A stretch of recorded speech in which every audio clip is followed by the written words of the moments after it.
구인회는 평생 말보다 침묵이, 드러냄보다 숨김이 더 큰 힘이라고 믿었다. 1925년 진천의 가난한 집안에서 태어난 소년이 맨손으로 서울에 올라왔을 때 그에게는 아무것도 없었다. 학벌도, 자본도, 인맥도. 그러나 그에게는 한 가지가 있었다. 보여주지 않는 지혜가.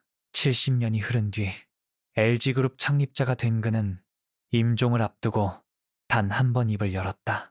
내가 지킨 네 가지 비밀이 나를 여기까지 데려왔다고. 사람들은 그의 성공을 시대의 운이라 했다. 하지만 그는 알고 있었다. 진짜 힘은 화려하게 보여주는 것이 아니라 묵묵히 지켜내는 데 있다는 것을. 야망을 숨기고, 약점을 무기로 삼고, 감정을 절제하고, 사람을 천천히 시험하는 것. 이 네 가지 비밀이 그를 무에서 유로 이끌었다. 오늘 99%가 모르는 그 비밀을 당신에게 전한다. 세상이 투명하게 살라고 외칠 때 구인회는 지혜롭게 감추라고 속삭인다. 그 첫 번째 비밀은 바로 야망을 다루는 법이었다. 1945년 20살의 구인회가 서울역에 내렸을 때 그의 주머니엔 단돈 몇 푼밖에 없었다. 하지만 그의 가슴 속엔 거대한 꿈이 타오르고 있었다.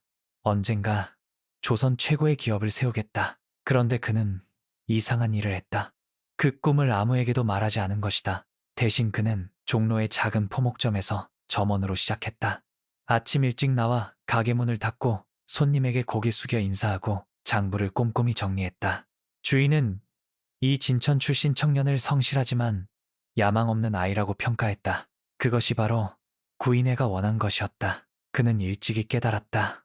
세상은 큰 꿈을 떠벌리는 자를 두려워하고 조용히 일하는 자를 신뢰한다는 것을. 야망을 드러내면 경쟁자가 몰려와 발목을 잡지만 겸손을 보이면 조력자가 다가와 손을 내민다는 진리를 말이다. 몇 년 뒤 그가 독립해 라키와 학공업사를 창업할 때도 마찬가지였다. 동료들에게 작은 비누 공장 하나 해볼까 합니다. 라고 말했지만 속으로는 이미 화학산업 전체를 조망하는 청사진을 그리고 있었다. 1952년 한국전쟁의 혼란 속에서 그는 크림 사업에 뛰어들었다. 주변에선 전쟁통에 무슨 화장품이냐며 비웃었다. 하지만 구인회는 묵묵히 제품을 만들고 유통망을 구축했다. 그가 럭키크림으로 대박을 터뜨렸을 때 사람들은 그제야 그의 안목을 인정했다. 이것이 바로 구인회의 첫 번째 비밀이었다. 큰 그림은 가슴에 품고 작은 성과만 세상에 보여주는 것. 심리학에서는 이를 과소약속, 과다이행, under promise, over deliver 이라 부른다. 기대치를 낮게 설정하면 실패의 리스크는 줄고 성공했을 때의 신뢰는 배가 된다. 반대로 생각해보라. 오늘날 SNS에는 조만간 대박 날 겁니다. 곧 성공합니다. 라고 외치는 이들이 넘친다. 하지만 그들 중 얼마나 많은 이가 실제로 성공하는가? 야망을 먼저 드러낸 자는 실패했을 때 조롱받고 성공해도 원래 실력이 있었잖아 라는 말만 듣는다. 구인회는 달랐다. 그는 성공할 때마다 운이 좋았다. 주변 분들 덕분이다. 라고 겸손하게 말했다. 하지만 밤이 되면 혼자 사무실에 남아 다음 10년, 20년 뒤를 치밀하게 설계했다. 그의 야망은 드러나지 않았기에 무너지지 않았다. 겸손은 가면이 아니라 방패였다. 오늘 당신에게 묻고 싶다.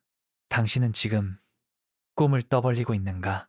아니면 묵묵히 쌓아 올리고 있는가? 그러나 야망을 숨기는 것만으로는 충분하지 않았다.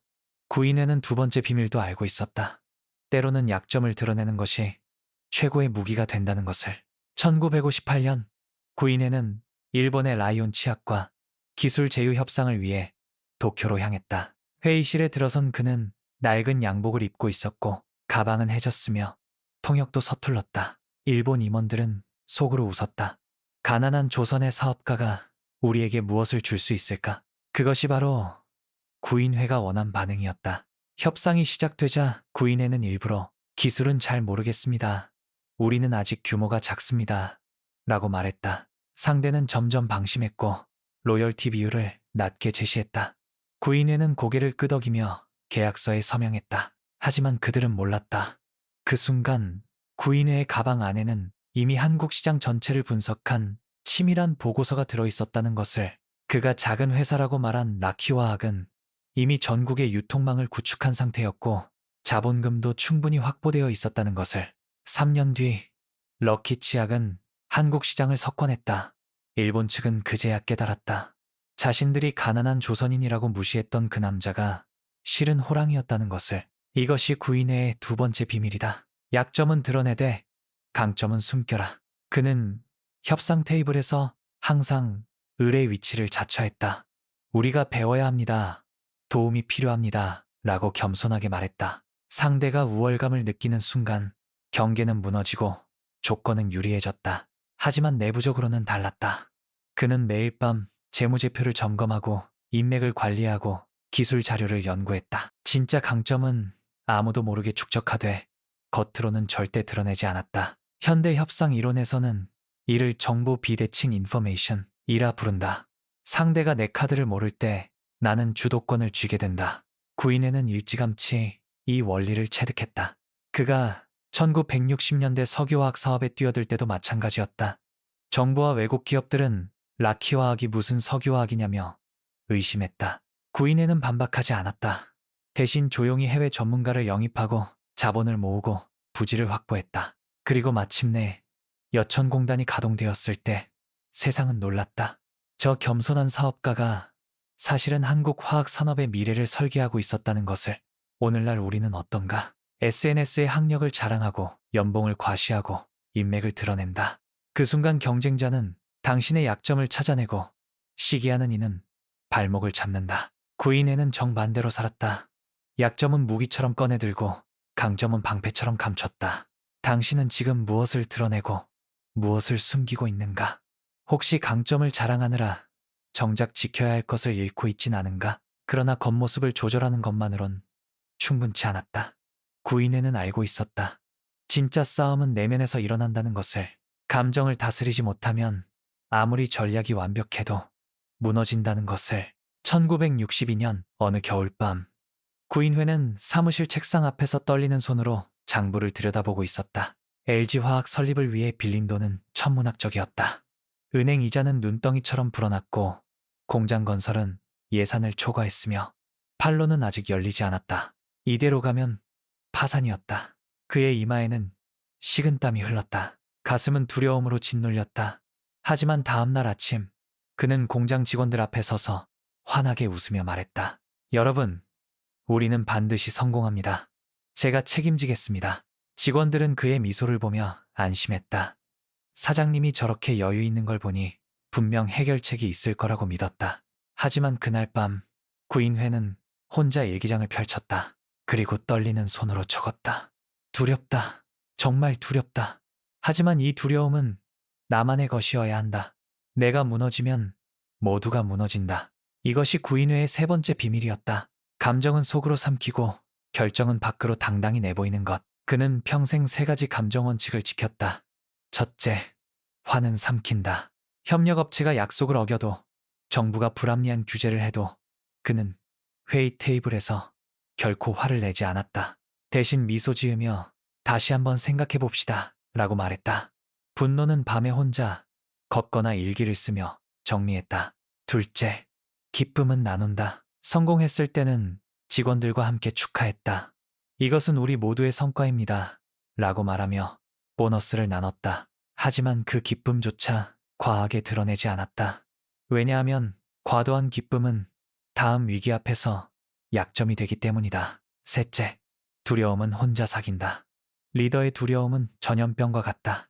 한 사람의 불안이 조직 전체를 무너뜨릴 수 있다. 그래서 그는 아무리 힘들어도 직원들 앞에서는 태어냈다. 두려움은 오직 일기장과 새벽 산책길에서만 꺼냈다. 심리학에서는 이를 감정 조절 능력, emotional regulate라 부른다. 감정을 억누르는 것이 아니라 적절한 시간과 장소에서 건강하게 처리하는 능력이다. 구인회는 평생 이 능력을 갈고 닦았다. 그의 일기장에는 이런 구절이 있었다. 오늘 거래처 사장이 약속을 어겼다. 화가 치밀었지만 참았다. 협상은 감정이 아니라 이성으로 하는 것이다. 분노는 나를 해칠 뿐 상대를 바꾸지 못한다. 반면 오늘날 우리는 어떤가?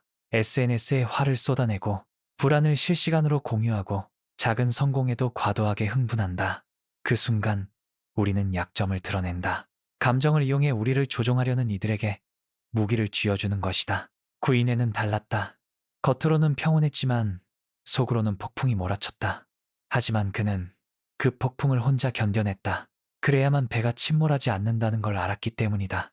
당신은 지금 감정에 이끌려 살고 있는가? 아니면 감정을 다스리며 살고 있는가? 하지만 야망을 숨기고 약점을 무기로 삼고 감정을 절제하는 것만으로는 부족했다. 구인회는 네 번째이자 마지막 비밀을 알고 있었다.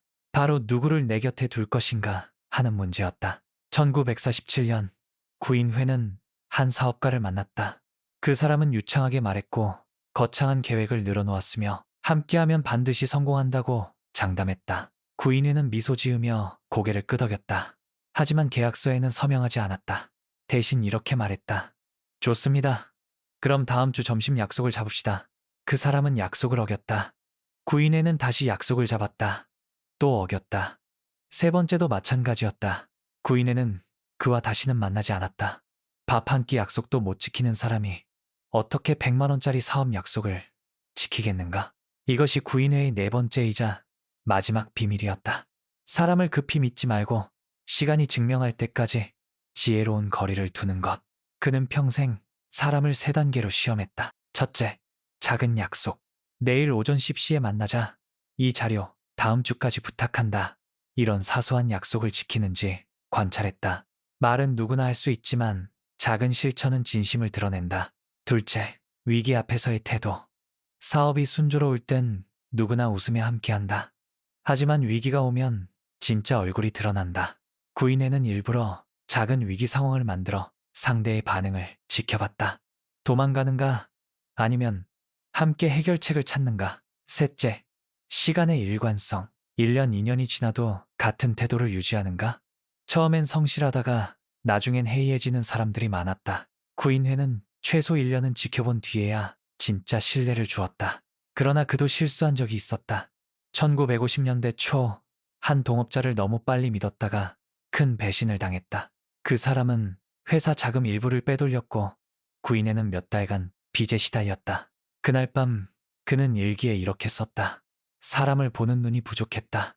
말만 듣고 판단했다. 시간을 두고 관찰했어야 했다. 이 교훈을 평생 잊지 말자. 그 후 구인회는 더욱 신중해졌다. 아무리 능력이 뛰어나 보여도 아무리 말을 잘해도 그는 절대 서두르지 않았다. 심리학에서는 이를 신뢰 구축 단계, Trust Building Stage라 부른다. 신뢰는 단계적으로 쌓여야 하며 급하게 형성된 신뢰는 쉽게 무너진다. 구인회는 또 이런 말을 남겼다. 강한 자 곁엔 경쟁자가 모이고 약한 자 곁엔 동지가 모인다. 자신을 너무 강하게 드러내면 시기와 경쟁을 부르지만 겸손하게 낮추면 진짜 동지들이 모여든다는 뜻이다. 오늘날 우리는 어떤가?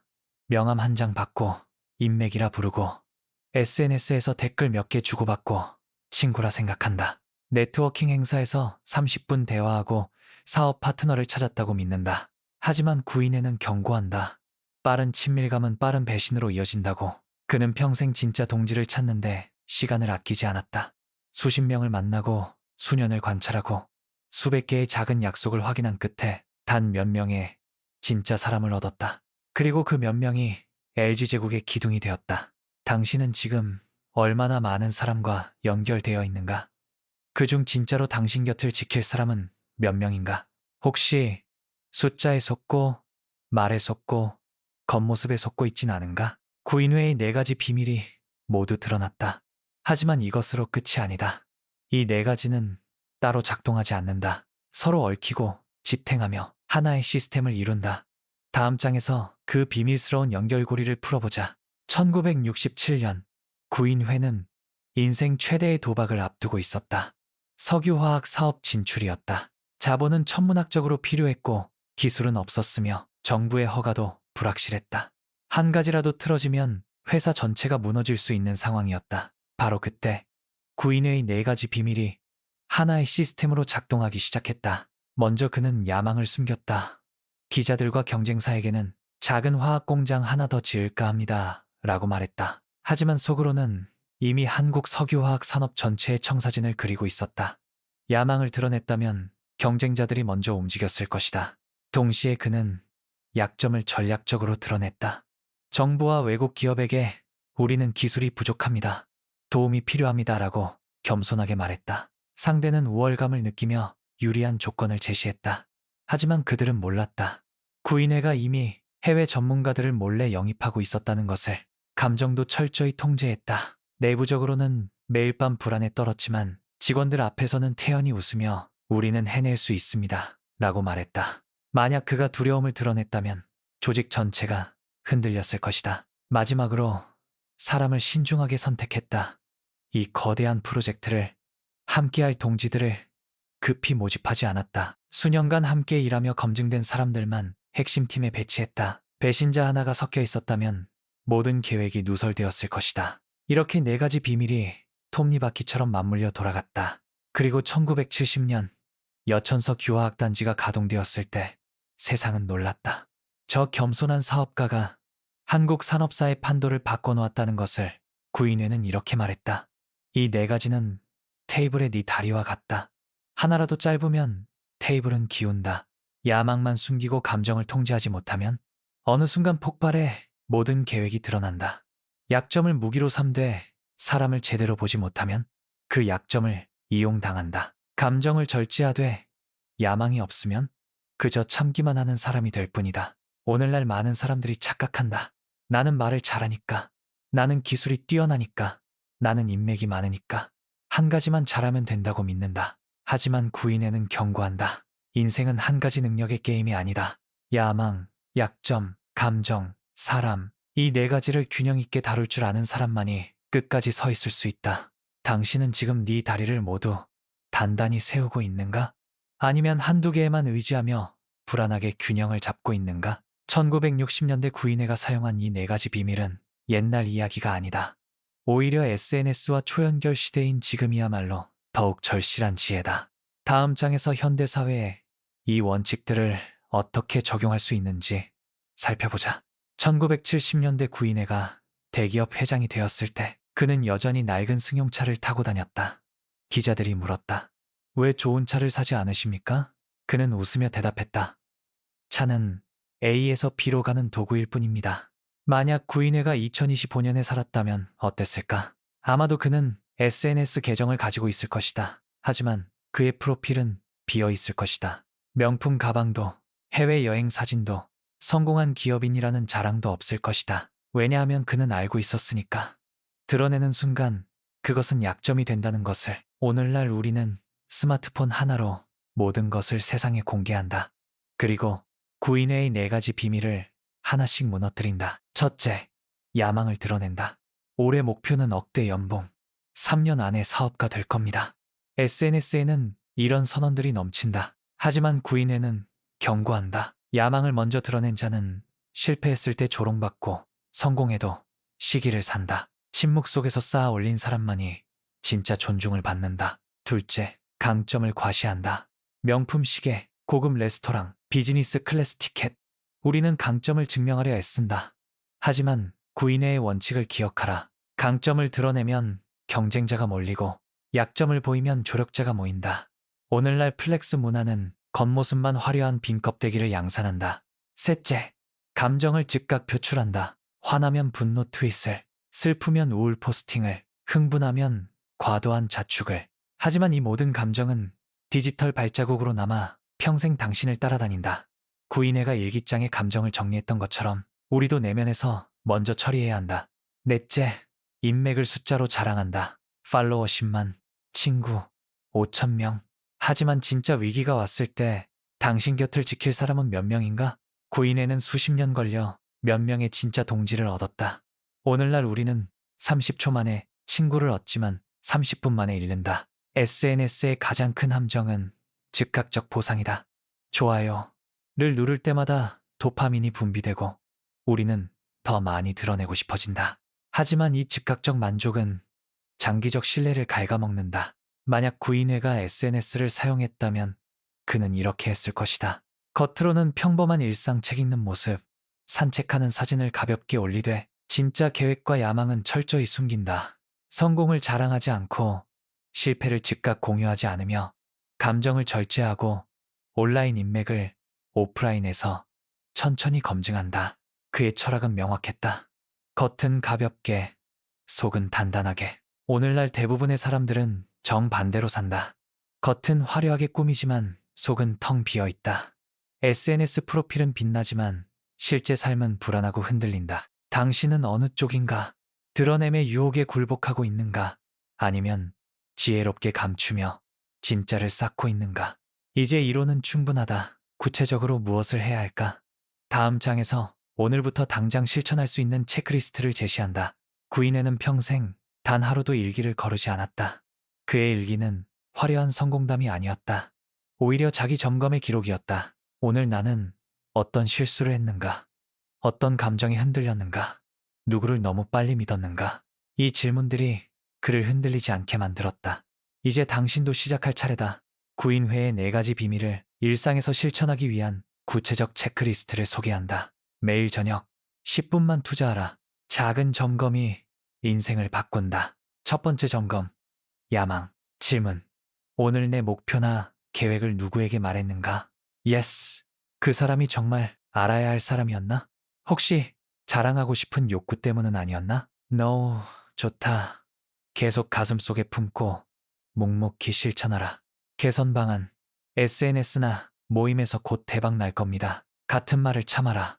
대신 열심히 해보고 있습니다 정도로 절제하라. 성과는 말이 아니라 결과로 보여주는 것이다. 두 번째 점검. 약점. 질문. 오늘 협상이나 중요한 대화에서 내 강점을 과시했나? 아니면 전략적으로 약함을 보였나? 강점 과시 상대가 경계심을 가졌을 가능성이 높다. 다음엔 잘 모르겠습니다.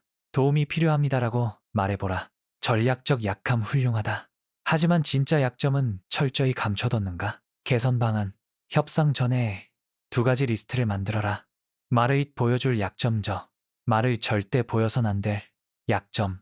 말의 치명저. 전자는 무기로, 후자는 금고에 보관하라. 세 번째 점검. 감정. 질문. 오늘 화, 기쁨, 두려움을 즉각 표출했나? 아니면 내면에서 먼저 정리했나? 즉각 표출 SNS 게시물, 격한 이메일, 감정적 대화가 있었는가? 그것은 디지털 발자국으로 남는다. 내면 정리 좋다. 어떤 방법을 사용했나? 일기, 산책, 호흡, 개선 방안. 24시간 규칙을 적용하라. 강한 감정이 들 때는 24시간 기다린 뒤 행동하라. 하루가 지나면 90%는 표출할 필요가 없다는 걸 깨닫게 된다. 네 번째 점검. 사람. 질문. 오늘 만난 사람 중 누구를 성급히 좋은 사람이라고 판단했나? Yes. 위험하다. 그 사람에게 작은 약속, 점심 약속, 자료 전달을 제안하고 지키는지 관찰하라. 너무 좋다. 하지만 너무 의심만 하진 않았나? 적절한 거리와 관찰이 필요하다. 개선 방안. 333 규칙을 기억하라. 3번의 작은 약속, 3개월의 관찰 기간, 3가지 위기 상황에서의 반응을 확인한 뒤에야 진짜 신뢰를 주어라. 주간 복귀. 일주일에 한 번, 일요일 저녁에 이 4가지를 종합 점검하라. 이번 주에 야망을 얼마나 잘 숨겼는가? 약점과 강점의 균형을 유지했는가? 감정이 휘둘렸던 순간은 사람을 성급히 판단하진 않았는가? 심리학 연구에 따르면 자기 성찰은야 꾸준히 하는 사람은 그렇지 않은 사람보다 장기적으로 더 나은 판단을 내린다. 구인회는 평생 이 습관으로 자신을 단련했다. 작은 점검이 큰 변화를 만든다. 오늘부터 시작하라. 하지만 이 모든 실천의 밑바탕에는 하나의 철학이 깔려 있다. 마지막 장에서 구인회가 평생 추구한 삶의 본질을 들여다보자. 1995년 구인회는 병상에 누워 있었다. 곁에는 평생을 함께한 동지들과 가족들이 있었다. 누군가 물었다. 회장님, 평생 가장 자랑스러운 것이 무엇입니까? LG그룹입니까? 그는 고개를 저었다. 그리고 천천히 입을 열었다. 내가 평생 지킨 것은 회사가 아니라 원칙이었네. 야망을 가슴에, 겸손을 얼굴에, 약점을 무기로, 강점을 방패로, 감정을 속으로, 결정을 밖으로, 그리고 시간이 증명할 때까지 거리를 두는 것. 이 4가지가 나를 여기까지 데려왔네. 그의 목소리는 약했지만 말 하나하나에는 70년 인생의 무게가 실려 있었다. 많은 사람들이 오해한다. 구인회의 4가지 비밀을 속임수라고 생각한다. 하지만 그것은 거짓이 아니었다. 지켜야 할 것을 지키기 위한 지혜였다. 세상은 끊임없이 우리에게서 무언가를 빼앗으려 한다. 야망을 드러내면 경쟁자가 앞서가고, 강점을 보이면 시기가 발목을 잡으며, 감정을 표출하면 약점이 무기가 되고, 사람을 성급히 믿으면 배신이 찾아온다. 그래서 구인회는 숨기라고 했다. 하지만 그것은 겁쟁이의 회피가 아니었다. 전사의 전략이었다. 칼을 빼들고 적에게 돌진하는 것이 용기일까? 아니다. 진짜 용기는 칼집에 칼을 넣어둔 채 끝까지 버티며 때를 기다리는 것이다. 구인회는 평생 칼을 칼집에 넣어두었다. 그리고 정확한 순간에만 빼어들었다. 오늘날 세상은 투명성을 외친다. 진정성 있게 살라. 있는 그대로 드러내라. 고 말한다. 하지만 구인회는 경고한다. 무분별한 개방은 취약성을 낳는다고. 모든 것을 드러내는 사람은 보호막이 없다. SNS에 일상을 올리고, 목표를 선언하고, 감정을 표출하고, 인맥을 자랑한다. 그러다 어느 날 무너진다. 왜냐하면 지켜야 할 핵심을 지키지 못했기 때문이다. 진정성은 모든 것을 드러내는 게 아니다. 중요한 것과 중요하지 않은 것을 구분하는 지혜다. 겉은 가볍게 열되 속은 단단히 잠그는 기술이다. 구인회는 평생 이 균형을 지켰다. 사람들에게는 친절했지만 경계를 늦추지 않았고, 겸손했지만 야망을 버리지 않았으며, 웃었지만 두려움을 감췄고, 많은 일을 만났지만 진짜 신뢰는 소수에게만 주었다. 진짜 강함은 무엇인가? 많은 사람들은 착각한다. 큰 소리로 외치고 화려하게 보여주고 당당하게 드러내는 것이 강함이라고. 하지만 구인회는 알고 있었다.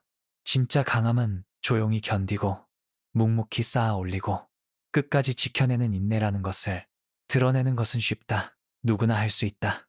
하지만 지켜내는 것은 어렵다. 평생의 수련이 필요하다. 구인회는 평생 지켜냈다. 야망을 지켰고, 원칙을 지켰고, 신뢰를 지켰고, 자신을 지켰다. 그래서 그는 마지막까지 무너지지 않았다. 이제 당신에게 묻고 싶다. 당신은 오늘 무엇을 드러내고 있는가? 그리고 무엇을 지키고 있는가? SNS에 올린 게시물, 모임에서 한 말, 회의에서 보인 태도, 그것들이 당신을 강하게 만들고 있는가? 아니면 약하게 만들고 있는가? 세상이 보여주라고 외칠 때 당신은 지킬 줄 아는 사람인가? 구인회의 4가지 비밀은 단순한 성공 비법이 아니다. 그것은 삶의 철학이다. 흔들리는 세상에서 중심을 잡고 무너지는 순간에도 끝까지 서 있는 법이다. 1925년 진천의 가난한 소년이 맨손으로 시작해 대한민국 최고의 기업을 세울 수 있었던 이유는 단 하나였다. 그는 드러내지 않았기 때문이다. 그는 지켜냈기 때문이다. 이제 당신의 차례다. 오늘부터 무엇을 감추고 무엇을 지킬 것인가? 인생은 드러내는 싸움이 아니다. 지켜내는 싸움이다. 그리고 끝까지 지켜낸 자만이 진짜 승리한다.